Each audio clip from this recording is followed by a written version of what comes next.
जय जगन्नाथ बंधुगण आज आम जाना 5 जून 2024 बुधवार दिन द्वादश राशि राशिफल विषय एही दैनिक राशिफल चंद्रंक गोचर गणना को नहीं आधारित एवं चंद्रंक गोचर गणना आम जीवन में बहुत प्रभाव पकई थाए। तो आसंतु सर्वप्रथमे जानिबा आजिर तिथि और राशि नक्षत्र विषय।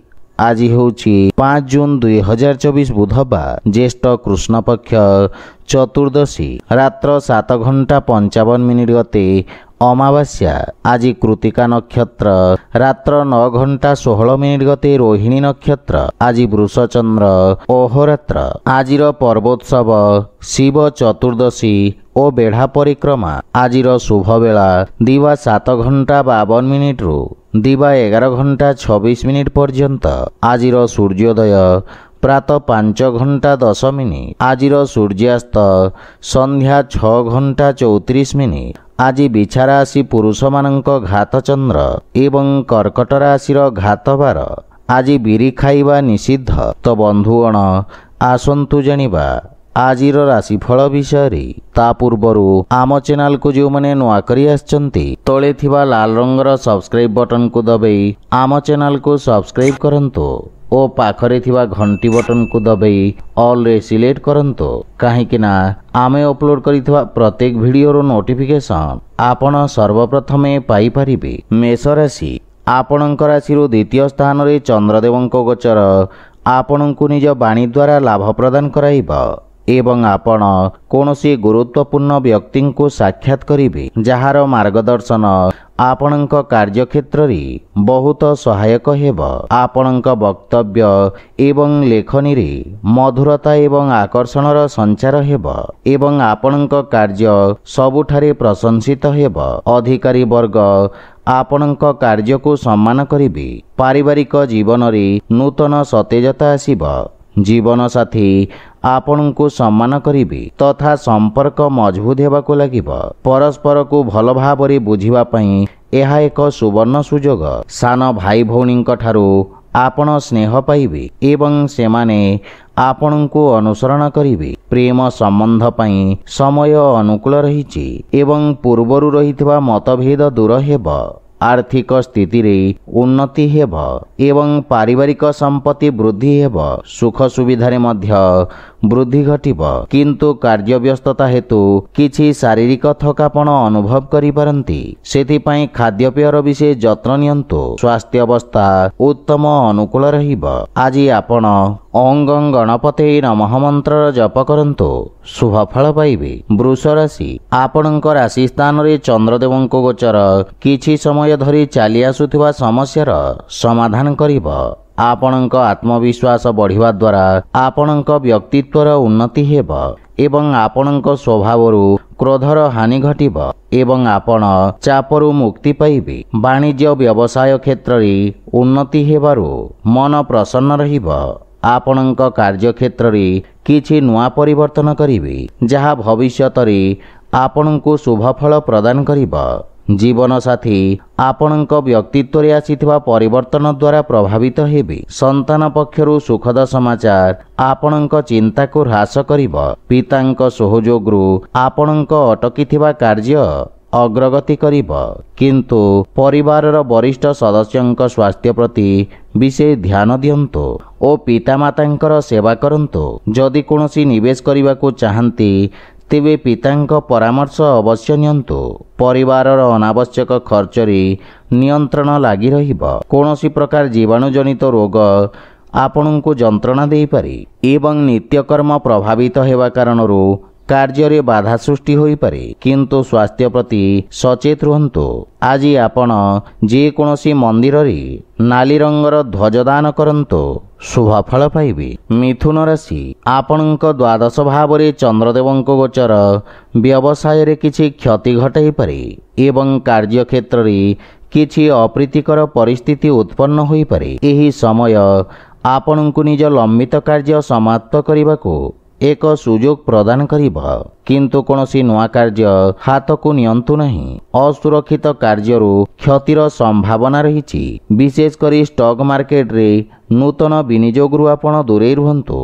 रोजगार क्षेत्र रे कोनोसी परिवर्तन पई ଏହି ସମୟ ଶୁଭ ନୁହେଁ। ପାରିବାରିକ ସ୍ଥିତି ଚାପଗ୍ରସ୍ତ ହୋଇପାରେ। ବିଶେଷ କରି କୌଣସି ଅନାବଶ୍ୟକ ଖର୍ଚ୍ଚରୁ ଆପଣ ଦୂରେଇ ରୁହନ୍ତୁ ଏବଂ କୌଣସି ପ୍ରକାର ଋଣ ନେବାଠାରୁ ଦୂରେଇ ରୁହନ୍ତୁ, ଅନ୍ୟଥା ଆପଣଙ୍କ କ୍ଷତିର ସମ୍ଭାବନା ରହିଛି। କିନ୍ତୁ ଭାଇ ଓ ଭଉଣୀଙ୍କ ସାହାଯ୍ୟରେ ଆପଣ ସମସ୍ତ ସମସ୍ୟାରୁ ମୁକ୍ତି ପାଇବେ। ଆର୍ଥିକ ସ୍ଥିତି ସାମାନ୍ୟ ଦୁର୍ବଳ ରହିବ। ଯେକୌଣସି ପ୍ରକାର ନିବେଶ କିମ୍ବା ସମ୍ପତ୍ତି କ୍ରୟ ବିକ୍ରୟକୁ ସଠିକ୍ ସମୟ ପର୍ଯ୍ୟନ୍ତ ସ୍ଥଗିତ ରଖନ୍ତୁ। ସ୍ୱାସ୍ଥ୍ୟାବସ୍ଥା ଉତ୍ତମ ଅନୁକୂଳ ରହିବ, କିନ୍ତୁ ଆଖି ସମ୍ବନ୍ଧିତ ସ୍ୱାସ୍ଥ୍ୟ ସମସ୍ୟାର ବିଶେଷ ଯତ୍ନ ନିଅନ୍ତୁ। ଆଜି ଆପଣ ଭଗବାନ ଗଣେଶଙ୍କୁ ଦୁବ ଅର୍ପଣ କରନ୍ତୁ, ଶୁଭ ଫଳ ପାଇବେ। କର୍କଟ ରାଶି, ଆପଣଙ୍କ ଲାଭ ଭାବରେ ଚନ୍ଦ୍ରଦେବଙ୍କ ଗୋଚର ଆପଣଙ୍କ ଲାଭର ସ୍ଥିତିକୁ ବୃଦ୍ଧି କରିବାରେ ସୁଯୋଗ ପ୍ରଦାନ କରିବ। ପୂର୍ବରୁ ଅଟକି ରହିଥିବା କାର୍ଯ୍ୟଗୁଡ଼ିକ ଅଗ୍ରଗତି କରିବ ଏବଂ ଆକସ୍ମିକ ଧନପ୍ରାପ୍ତିର ମଧ୍ୟ ଯୋଗ ରହିଛି। ବ୍ୟାପାର ବ୍ୟବସାୟ କ୍ଷେତ୍ରରେ ଆପଣ ପୂର୍ବରୁ କରିଥିବା କାର୍ଯ୍ୟ ଆପଣଙ୍କୁ ବହୁତ ଉତ୍ତମ ଫଳ ପ୍ରଦାନ କରିବ। ବ୍ୟବସାୟରେ ବୃଦ୍ଧି ଓ ପଦୋନ୍ନତି ହେବାର ଯୋଗ ରହିଛି। ଜୀବନ ସାଥୀଙ୍କ ସହିତ କୌଣସି କଥାକୁ ନେଇ ମତଭେଦ ଓ ମନମାଳିନ୍ୟ ଦେଖାଦେଇପାରେ, କିନ୍ତୁ ମାତାଙ୍କ ପୂର୍ଣ୍ଣ ସମର୍ଥନ ଆପଣଙ୍କ ଉପରେ ଲାଗି ରହିବ। ପାରିବାରିକ ପରିବେଶ ସୁଖଦ ହେବ ଏବଂ ଛୋଟ ପିଲାମାନଙ୍କ ସହିତ ଉତ୍ତମ ସମୟ ବ୍ୟତୀତ କରିବେ। ଆପଣଙ୍କ କାର୍ଯ୍ୟବ୍ୟସ୍ତତା ବୃଦ୍ଧି ପାଇବ। ପ୍ରେମ ଜୀବନରେ ନୂତନ ଊର୍ଜାର ସଞ୍ଚାର ହେବ ଏବଂ ଆର୍ଥିକ ସ୍ଥିତି ସୁଦୃଢ଼ ହେବାକୁ ଲାଗିବ, କିନ୍ତୁ ଅନାବଶ୍ୟକ ଖର୍ଚ୍ଚକୁ ନିୟନ୍ତ୍ରଣ କରିବା ଉଚିତ। ସ୍ୱାସ୍ଥ୍ୟାବସ୍ଥାର ବିଶେଷ ଯତ୍ନ ନିଅନ୍ତୁ ଏବଂ ନିତ୍ୟକର୍ମକୁ ନିୟମିତ ରଖିବାର ପ୍ରୟାସ ସହାୟକ ସିଦ୍ଧ ହେବ। ଆଜି ଆପଣ ଗରିବ ଲୋକଙ୍କୁ ଯଥାସମ୍ଭବ ସାହାଯ୍ୟ କରନ୍ତୁ, ଶୁଭ ଫଳ ପାଇବେ। ସିଂହ ରାଶି, ଆଜି କାର୍ଯ୍ୟକ୍ଷେତ୍ରରେ ନୂତନ ଯୋଜନା ଦ୍ୱାରା ଅଗ୍ରଗତି ହେବ। ବ୍ୟବସାୟୀମାନେ ନୂତନ ରୋଜଗାର ଏବଂ ଉନ୍ନତ ନିଯୁକ୍ତିର ସୁଯୋଗ ପାଇବେ ଏବଂ ଉଚ୍ଚ ଅଧିକାରୀଙ୍କ ସମ୍ପୂର୍ଣ୍ଣ ସହଯୋଗ ମିଳିବ। ରାଜକୀୟ ପକ୍ଷରେ ଜଡ଼ିତ ଲୋକମାନେ ଆର୍ଥିକ ଦୃଷ୍ଟିରୁ ଉପକୃତ ହେବେ। ନୂତନ ବ୍ୟବସାୟ ଆରମ୍ଭ କରିବା ପାଇଁ ଦିନଟି ଉତ୍ତମ ଅନୁକୂଳ ରହିଛି ଏବଂ ଲାଭର ସ୍ଥିତି ଉତ୍ତମ ରହିବ। ଆପଣଙ୍କ ନୂତନ ଚିନ୍ତାଧାରା ଏବଂ କ୍ରାନ୍ତିକାରୀ ଭାବନା ଆପଣଙ୍କ କାର୍ଯ୍ୟକ୍ଷେତ୍ରରେ ଉତ୍ତମ ପରିଣାମ ପ୍ରଦାନ କରିବ। ପାରିବାରିକ ଜୀବନରେ ପିତାଙ୍କ ସହିତ ସମ୍ପର୍କ ସୁଦୃଢ଼ ହେବ ଏବଂ ପରିବାରରେ ଏକ ମନୋରମ ପରିବେଶ ରହିବ। ସନ୍ତାନ ଆପଣଙ୍କ ମାର୍ଗଦର୍ଶନର ଅନୁସରଣ କରିବେ ଏବଂ ଆପଣ ଜୀବନସାଥୀଙ୍କ ଭାବନାକୁ ସମ୍ମାନ କରିବେ। ପରସ୍ପର ପ୍ରତି ପ୍ରେମ ଭାବ ବୃଦ୍ଧି ପାଇବ ଏବଂ ନୂତନ ଆୟର ଉତ୍ସ ସୃଷ୍ଟି ହେବ। ଆର୍ଥିକ ସ୍ଥିତି ସୁଦୃଢ଼ ହେବାକୁ ଲାଗିବ। ସ୍ୱାସ୍ଥ୍ୟାବସ୍ଥା ଉତ୍ତମ ଅନୁକୂଳ ରହିବ, କିନ୍ତୁ ଶ୍ୱାସ ସମ୍ବନ୍ଧିତ ରୋଗୀ ବିଶେଷ ସାବଧାନ ରହିବା ଉଚିତ। କିନ୍ତୁ ଅନାବଶ୍ୟକ ଯାତ୍ରାରୁ ଆପଣ ଦୂରେଇ ରୁହନ୍ତୁ। ଆଜି ଆପଣ ଓଂ ବିଘ୍ନେଶ୍ୱରାୟ ନମଃ ମନ୍ତ୍ରର ଜପ କରନ୍ତୁ, ଶୁଭ ଫଳ ପାଇବେ। କନ୍ୟା ରାଶି, ଆପଣଙ୍କ ଭାଗ୍ୟ ଭାବରେ ଚନ୍ଦ୍ରଦେବଙ୍କ ଗୋଚର କିଛି ସମୟ ଧରି ଚାଲି ଆସୁଥିବା ଉତ୍ତେଜନାମୂଳକ ପରିସ୍ଥିତିରେ ଉନ୍ନତି ଆଣିବ ଏବଂ ଭାଗ୍ୟ ଆପଣଙ୍କ ସପକ୍ଷରେ ରହିବ। ଷ୍ଟକ୍ ମାର୍କେଟ ଇତ୍ୟାଦି ଅସୁରକ୍ଷିତ କାର୍ଯ୍ୟରୁ ଆପଣ ଉପକୃତ ହେବେ। ବିଦ୍ୟାର୍ଥୀ ଛାତ୍ରଛାତ୍ରୀମାନଙ୍କ ପାଇଁ ସମୟ ଉତ୍ତମ ଅନୁକୂଳ ରହିବ। ରୋଜଗାର ପାଇଁ ପ୍ରୟାସ କରୁଥିବା ବ୍ୟକ୍ତି କିଛି ଉତ୍ତମ ଖବର ପାଇବେ। ପାରିବାରିକ ସମ୍ପର୍କରେ ରହିଥିବା ତିକ୍ତତା କମ୍ ହେବ ଏବଂ ଆପଣ ମାନସିକ ଚାପରୁ ମୁକ୍ତି ପାଇବେ। ପରିବାର ସଦସ୍ୟଙ୍କ ସହଯୋଗରୁ ଆପଣ ବ୍ୟବସାୟ କ୍ଷେତ୍ରରେ ମଧ୍ୟ ଆରାମ ପାଇବେ, କିନ୍ତୁ ମାତାଙ୍କ ସହିତ ସମ୍ପର୍କର ବିଷୟ ଧ୍ୟାନ ରଖନ୍ତୁ। ସାନ ଭାଇ ଭଉଣୀଙ୍କ ସମର୍ଥନରୁ ଲାଭ ମିଳିବ। ସେୟାର ମାର୍କେଟ ଆଦିରୁ ଆକସ୍ମିକ ଲାଭର ଯୋଗ ରହିଛି ଏବଂ ଆର୍ଥିକ ସ୍ଥିତିରେ ସୁଧାର ଆସିବ। ସ୍ୱାସ୍ଥ୍ୟାବସ୍ଥା ମଜବୁତ ରହିବ ଏବଂ ଅସ୍ଥାୟୀ ରୋଗରୁ ମୁକ୍ତି ମିଳିବ। ଆଜି ଆପଣ ଭଗବାନ ଶିବଙ୍କ ପୂଜାର୍ଚ୍ଚନା କରନ୍ତୁ, ଶୁଭ ଫଳ ପାଇବେ। ତୁଳା ରାଶି, ଆପଣଙ୍କ ରାଶି ସ୍ଥାନରୁ ଅଷ୍ଟମ ଭାବରେ ଚନ୍ଦ୍ରଦେବଙ୍କ ଗୋଚର ହେତୁ ଆପଣଙ୍କୁ କାର୍ଯ୍ୟକ୍ଷେତ୍ରରେ କିଛି ସମସ୍ୟାର ସମ୍ମୁଖୀନ ହେବାକୁ ପଡ଼ିପାରେ, କିନ୍ତୁ ଆକସ୍ମିକ ଧନଲାଭର ଯୋଗ ରହିଛି। ସାମାଜିକ କାର୍ଯ୍ୟରେ ଆପଣଙ୍କ ଯୋଗଦାନ ଆପଣଙ୍କ ପ୍ରଭାବ କ୍ଷେତ୍ରକୁ ବୃଦ୍ଧି କରିବ। ଆପଣଙ୍କ ବିପରୀତ ପରିସ୍ଥିତିରେ କାର୍ଯ୍ୟ କରିବାର କ୍ଷମତା ଆପଣଙ୍କ ସହକର୍ମୀଙ୍କୁ ପ୍ରଭାବିତ କରିବ। ପରିବାରରେ କୌଣସି ବ୍ୟକ୍ତିଙ୍କ ସହିତ ମତଭେଦ ହେବାର ସମ୍ଭାବନା ରହିଛି, କିନ୍ତୁ ଆପଣ ନିଜ ବାଣୀ କୌଶଳରେ ସମସ୍ତଙ୍କୁ ପ୍ରଭାବିତ କରିବେ। ଜୀବନସାଥୀଙ୍କ ସହିତ ସମ୍ପର୍କରେ ପ୍ରଗାଢ଼ତା ଆସିବ, କିନ୍ତୁ ପିତାଙ୍କ ସ୍ୱାସ୍ଥ୍ୟାବସ୍ଥାର ବିଶେଷ ଯତ୍ନ ନିଅନ୍ତୁ। ପ୍ରେମ ସମ୍ପର୍କ ମାନସିକ ଶାନ୍ତି ଏବଂ ସୁଖ ସୃଷ୍ଟି କରିବ ଏବଂ ଆର୍ଥିକ ଲାଭ ହେବ। ଶୁଭ କାର୍ଯ୍ୟରେ କରାଯାଇଥିବା ନିବେଶ ଆପଣଙ୍କ ଲାଭର ସ୍ଥିତିକୁ ଦ୍ୱିଗୁଣିତ କରିବ। ମାନସିକ ଚିନ୍ତା ସ୍ୱାସ୍ଥ୍ୟାବସ୍ଥାକୁ ଖରାପ କରିପାରେ। ବିଶେଷ କରି ଅନିୟମିତ ରକ୍ତଚାପ ଥିବା ରୋଗୀମାନେ ସ୍ୱାସ୍ଥ୍ୟାବସ୍ଥାର ବିଶେଷ ଧ୍ୟାନ ରଖନ୍ତୁ। ଆଜି ଆପଣ ଅସହାୟ ଲୋକଙ୍କୁ ଯଥାସମ୍ଭବ ସାହାଯ୍ୟ କରନ୍ତୁ, ଶୁଭଫଳ ପାଇବେ। ବିଛା ରାଶି, ଆପଣଙ୍କ ସପ୍ତମ ଭାବରେ ଚନ୍ଦ୍ରଦେବଙ୍କ ଗୋଚର ଆପଣଙ୍କୁ ସମସ୍ତ ଚ୍ୟାଲେଞ୍ଜର ମୁକାବିଲା କରିବାରେ ଶକ୍ତି ପ୍ରଦାନ କରିବ ଏବଂ ଆପଣ କର୍ତ୍ତୃପକ୍ଷଙ୍କ ସମର୍ଥନ ପାଇବେ। ସମସ୍ତ ନିଷ୍ପତ୍ତି ଆପଣଙ୍କୁ ଇଚ୍ଛାକୃତ ସଫଳତା ପ୍ରଦାନ କରିବ।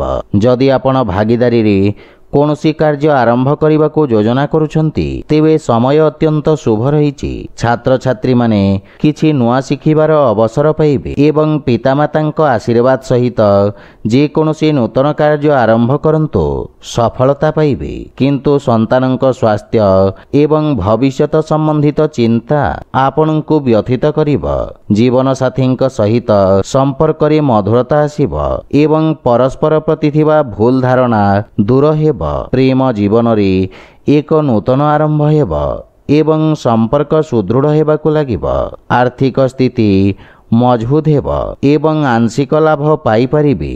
ରାଜକୀୟ କାର୍ଯ୍ୟରେ ସଫଳତା ପାଇବେ ଏବଂ ପେଟ ସମ୍ବନ୍ଧିତ ରୋଗରୁ ମୁକ୍ତି ମିଳିବ, କିନ୍ତୁ ସ୍ୱାସ୍ଥ୍ୟାବସ୍ଥାର ବିଶେଷ ଧ୍ୟାନ ରଖନ୍ତୁ। ଆଜି ଆପଣ ପିତୃଲୋକଙ୍କୁ ତର୍ପଣ କରନ୍ତୁ, ଶୁଭଫଳ ପାଇବେ। ଧନୁରାଶି, ଆପଣଙ୍କ ରାଶି ସ୍ଥାନରୁ ଷଷ୍ଠ ଭାବରେ ଚନ୍ଦ୍ରଦେବଙ୍କ ଗୋଚର ଆପଣଙ୍କ ଖର୍ଚ୍ଚରେ ବୃଦ୍ଧି କରିବ। ଆପଣ ନିଜ ବୁଦ୍ଧି ଏବଂ କୌଶଳ ବଳରେ ନିଜ ସମସ୍ତ ଲକ୍ଷ୍ୟକୁ ହାସଲ କରିବାରେ ସକ୍ଷମ ହେବେ ଏବଂ ଆପଣଙ୍କ କିଛି ଗୁପ୍ତ ଶତ୍ରୁ ଆପଣଙ୍କ ଭାବମୂର୍ତ୍ତିକୁ ନଷ୍ଟ କରିବାକୁ ପ୍ରୟାସ କରିବେ। ଆପଣ ନୂତନ ଲୋକଙ୍କ ସହିତ ସାକ୍ଷାତ କରିବେ। କ୍ୟାରିୟରରେ ଉତ୍ତମ ଉନ୍ନତିର ଯୋଗ ରହିଛି। ନୂତନ କାର୍ଯ୍ୟ କରିବାକୁ ଚେଷ୍ଟା କରିବେ। କାର୍ଯ୍ୟକ୍ଷେତ୍ରରେ ସ୍ଥିତିରେ ସୁଧାର ଆସିବ ଏବଂ ସହକର୍ମୀଙ୍କ ପରାମର୍ଶରୁ ଆପଣ ଉପକୃତ ହେବେ। ମାତୁଳ ଘର ପକ୍ଷରୁ ପୂର୍ଣ୍ଣ ସହଯୋଗ ଓ ମାର୍ଗଦର୍ଶନ ପ୍ରାପ୍ତି ହେବ, କିନ୍ତୁ ପାରିବାରିକ କଳହରୁ ଆପଣ ଦୂରେଇ ରୁହନ୍ତୁ ତଥା ପରିବାର ସଦସ୍ୟଙ୍କ ସ୍ୱାସ୍ଥ୍ୟାବସ୍ଥାର ଯତ୍ନ ନିଅନ୍ତୁ। ପ୍ରେମ ଜୀବନରେ ବାଣୀର କଠୋରତା ହେତୁ ସମ୍ପର୍କରେ ଫାଟ ସୃଷ୍ଟି ହୋଇପାରେ। ସେଥିପାଇଁ ଅନାବଶ୍ୟକ ବାଦବିବାଦ ଓ ଯୁକ୍ତିତର୍କରୁ ଆପଣ ଦୂରେଇ ରୁହନ୍ତୁ। ଯଦି ଆପଣ ବ୍ୟବସାୟିକ ଋଣ ପାଇଁ ଚେଷ୍ଟା କରୁଛନ୍ତି, ତେବେ ଜଣେ ପରିଚିତ ବ୍ୟକ୍ତିଙ୍କ ସାହାଯ୍ୟ ପାଇବାର ସମ୍ଭାବନା ରହିଛି। ଗଣ୍ଠିପୀଡ଼ା ଯନ୍ତ୍ରଣା ଭୋଗୁଥିବା ରୋଗୀମାନେ ଉପକୃତ ହେବେ। ଆଜି ଆପଣ ବୃଦ୍ଧ ଲୋକଙ୍କୁ ସାହାଯ୍ୟ କରନ୍ତୁ, ଶୁଭଫଳ ପାଇବେ। ମକର ରାଶି, ଆପଣଙ୍କ ରାଶିରୁ ପଞ୍ଚମ ଭାବରେ ଚନ୍ଦ୍ରଦେବଙ୍କ ଗୋଚର ଆପଣଙ୍କ ସୃଜନଶୀଳ ଦକ୍ଷତା ବୃଦ୍ଧି କରିବ। କଳାକ୍ଷେତ୍ର ସହିତ ଜଡ଼ିତ ବ୍ୟକ୍ତି, ବିଶେଷ କରି ରଙ୍ଗମଞ୍ଚ ଏବଂ ଚଳଚ୍ଚିତ୍ର କ୍ଷେତ୍ରରେ ଜଡ଼ିତ ବ୍ୟକ୍ତି ନୂତନ ସୁଯୋଗ ପାଇବେ। ବ୍ୟବସାୟରେ ଅଂଶୀଦାରମାନଙ୍କ ଦ୍ୱାରା ଲାଭର ସ୍ଥିତି ବୃଦ୍ଧି ପାଇବ। ଛାତ୍ରଛାତ୍ରୀମାନଙ୍କ ପାଇଁ ସମୟ ଅତ୍ୟନ୍ତ ଶୁଭ ରହିଛି। ଆପଣ ନିଜର ସମସ୍ତ ଲକ୍ଷ୍ୟ ପୂରଣ କରି ପିତାମାତା ଏବଂ ଗୁରୁଜନଙ୍କୁ ଗୌରବାନ୍ୱିତ କରିବେ। ପାରିବାରିକ ପରିବେଶରେ ଶାନ୍ତି ସୌହାର୍ଦ୍ଦ୍ୟ ଲାଗି ରହିବ। ଯଦି ମାତାଙ୍କ ସହିତ କୌଣସି ବାଦବିବାଦ ଥାଏ, ତାହା ଦୂର ହେବାକୁ ଲାଗିବ। ସନ୍ତାନ ପକ୍ଷର ଉନ୍ନତିରୁ ଆପଣ ବିଶେଷ ଆନନ୍ଦ ପ୍ରାପ୍ତ କରିବେ ଏବଂ ସନ୍ତାନ ଆପଣଙ୍କ ଆଜ୍ଞାର ଅନୁପାଳନ କରିବେ। ଭାଇମାନଙ୍କ ସାହାଯ୍ୟରେ ଆପଣଙ୍କ ସମସ୍ତ କାର୍ଯ୍ୟ ସଫଳ ହେବ। ଆର୍ଥିକ ସ୍ଥିତି ମଧ୍ୟମ ରହିବ। ଆଶାତୀତ ଲାଭ ପାଇବା ପାଇଁ ବ୍ୟବସାୟରେ ଅଧିକ ପ୍ରୟାସ କରିବାର ଆବଶ୍ୟକତା ରହିଛି। ସ୍ୱାସ୍ଥ୍ୟାବସ୍ଥାରେ ଉନ୍ନତି ହେବ, କିନ୍ତୁ ଅତ୍ୟଧିକ ଧାଁ ଦୌଡ଼ା ଓ କାର୍ଯ୍ୟବ୍ୟସ୍ତତା କାରଣରୁ ଆପଣ ଥକାପଣ ଅନୁଭବ କରିବେ। ଆଜି ଆପଣ ବଜରଙ୍ଗ ବାଣ ପାଠ କରନ୍ତୁ, ଶୁଭଫଳ ପାଇବେ। କୁମ୍ଭ ରାଶି, ଏହି ସମୟ ଆପଣଙ୍କ ପାଇଁ କିଛି ମାନସିକ ଅଶାନ୍ତି ପ୍ରଦାନ କରିବ। ଆପଣ ବ୍ୟବସାୟ ଏବଂ ବ୍ୟବସାୟର ଭବିଷ୍ୟତ ବିଷୟରେ ଚିନ୍ତିତ ରହିବେ। ବ୍ୟବସାୟରେ କିଛି ଆର୍ଥିକ କ୍ଷତି ହେବାର ସମ୍ଭାବନା ରହିଛି। ମାନସିକ ଚାପ ଆପଣଙ୍କ ବକ୍ତବ୍ୟରେ କଠିନତା ସୃଷ୍ଟି କରିପାରେ। ଯାହା ଆପଣଙ୍କ ବୃତ୍ତିଗତ କ୍ଷେତ୍ର ପାଇଁ କ୍ଷତିକାରକ ହୋଇପାରେ। ସହକର୍ମୀ ମାନଙ୍କ ସହିତ ନିଜ ବ୍ୟବହାରର ବିଷୟ ଧ୍ୟାନ ରଖନ୍ତୁ, ଅନ୍ୟଥା ଆପଣଙ୍କ ଭାବମୂର୍ତ୍ତି କ୍ଷତିଗ୍ରସ୍ତ ହୋଇପାରେ। ମାତାଙ୍କ ସହିତ କିଛି ବାଦବିବାଦର ସମ୍ଭାବନା ରହିଛି। ଆପଣଙ୍କ ବକ୍ତବ୍ୟ ଏବଂ କ୍ରୋଧକୁ ନିୟନ୍ତ୍ରଣ ରଖନ୍ତୁ। ଶାନ୍ତ ମନ ସହିତ ସମସ୍ୟାର ସମାଧାନ କରିବାର ପ୍ରୟାସ କରନ୍ତୁ। ପିତାଙ୍କ ମାର୍ଗଦର୍ଶନ ଏବଂ ସମର୍ଥନ ଆପଣଙ୍କ ଉପରେ ଲାଗି ରହିବ। ଜୀବନସାଥୀଙ୍କ ସହିତ ସମ୍ପର୍କରେ ପ୍ରଗାଢ଼ତା ଆସିବ ଏବଂ ପ୍ରେମ ଜୀବନରେ ମଧୁରତାର ଭାବ ରହିବ। କିନ୍ତୁ ଆପଣ ଅନ୍ୟମାନଙ୍କ ଅନୁଗ୍ରହ ବୁଝିବାକୁ ଚେଷ୍ଟା କରିବା ଉଚିତ। ଯଦି ଆପଣ ବ୍ୟବସାୟ ପାଇଁ ବ୍ୟାଙ୍କରୁ ଋଣ ପାଇବାକୁ ଚାହୁଁଛନ୍ତି, ତେବେ ସମୟ ଅନୁକୂଳ ରହିଛି ଏବଂ ବିଶେଷ ଲାଭପ୍ରାପ୍ତି ହେବ। ମାନସିକ ଚାପ ଆପଣଙ୍କ ନିଷ୍ପତ୍ତି ନେବା କ୍ଷମତାକୁ ପ୍ରଭାବିତ କରିବ, କିନ୍ତୁ ଯାନବାହନ ଚଳାଇବା ସମୟରେ ବିଶେଷ ସତର୍କତାର ଆବଶ୍ୟକତା ରହିଛି। ଆଜି ଆପଣ ହନୁମାନ ଚାଳିଶା ପାଠ କରନ୍ତୁ, ଶୁଭଫଳ ପାଇବେ। ମୀନ ରାଶି, ଆପଣଙ୍କ ତୃତୀୟ ଭାବରେ ଚନ୍ଦ୍ରଦେବଙ୍କ ଗୋଚର ଆପଣଙ୍କ କାର୍ଯ୍ୟକ୍ଷେତ୍ରରେ ସକାରାତ୍ମକ ପରିବର୍ତ୍ତନକୁ ନେଇ ଆପଣଙ୍କୁ ଖୁସି ପ୍ରଦାନ କରିବ। ଆପଣଙ୍କ ରାଜନୈତିକ ବର୍ଚସ୍ୱରେ ବୃଦ୍ଧି ହେବ ଏବଂ ଆପଣ ହାତରେ ଥିବା ସମସ୍ତ କାର୍ଯ୍ୟକୁ ଦକ୍ଷତାର ସହିତ ସମ୍ପୂର୍ଣ୍ଣ କରିବେ। ବ୍ୟବସାୟୀ ବର୍ଗଙ୍କ ପାଇଁ ଏହି ସମୟ ନୂତନ ଯୋଜନା କ୍ରିୟାନ୍ୱିତ କରିବା ପାଇଁ ଉତ୍ତମ ସମୟ। ଆପଣ ନିଜ କାର୍ଯ୍ୟକ୍ଷେତ୍ରକୁ ସଫଳତାର ସହିତ ବିସ୍ତାର କରିବେ ଏବଂ ପରିବାରର ସୁଖ ଏବଂ ସମୃଦ୍ଧତା ପାଇଁ ଖର୍ଚ୍ଚ କରିବେ। ଜୀବନସାଥୀଙ୍କ ପୂର୍ଣ୍ଣ ସମର୍ଥନ ପ୍ରାପ୍ତି ହେବ। ବିଦେଶରୁ କିଛି ଭଲ ଖବର ପାଇ ପ୍ରସନ୍ନତା ଅନୁଭବ କରିବେ। ବଡ଼ ଭାଇମାନଙ୍କର ବିଶେଷ ସମର୍ଥନ ଆପଣଙ୍କ ଅଗ୍ରଗତିର କାରଣ ହେବ। ପିତାଙ୍କ ସ୍ୱାସ୍ଥ୍ୟାବସ୍ଥାର ବିଶେଷ ଧ୍ୟାନ ନିଅନ୍ତୁ ଏବଂ ଆର୍ଥିକ ପ୍ରଗତି ହେବ, କିନ୍ତୁ ପାରିବାରିକ ଖର୍ଚ୍ଚରେ ବୃଦ୍ଧି ମାନସିକ ଚାପ ସୃଷ୍ଟି କରିପାରେ। ସ୍ୱାସ୍ଥ୍ୟାବସ୍ଥାରେ ଉନ୍ନତି ହେବ, କିନ୍ତୁ ସତର୍କତା ବଜାୟ ରଖନ୍ତୁ। ପ୍ରାଣାୟାମ ଏବଂ ଦୈନିକ ବ୍ୟାୟାମର ଆବଶ୍ୟକତା ରହିଛି। ଆଜି ଆପଣ ଶ୍ରୀ ରାଧାକୃଷ୍ଣଙ୍କ ଆରାଧନା କରନ୍ତୁ, ଶୁଭଫଳ ପାଇବେ।